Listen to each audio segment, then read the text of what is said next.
हमारे ढोड़ी छूके भागल, हमारे ढोड़ी छूके भागल।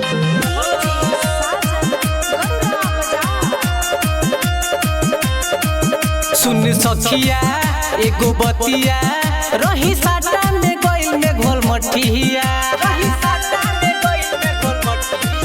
सुन सखिया एगो बतिया, रही साटा में गइल में घोल मठिया।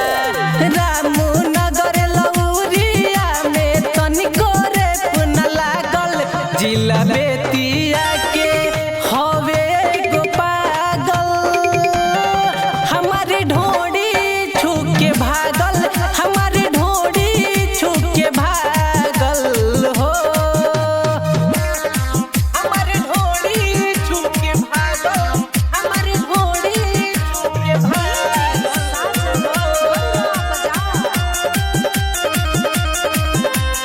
गइल रहन सुगौली रे, फुटल जवानी के कसैली रे।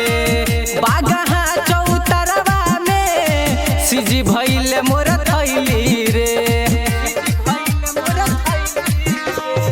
गइल रहन सुगौली रे, फुटल जवानी के कसैली रे।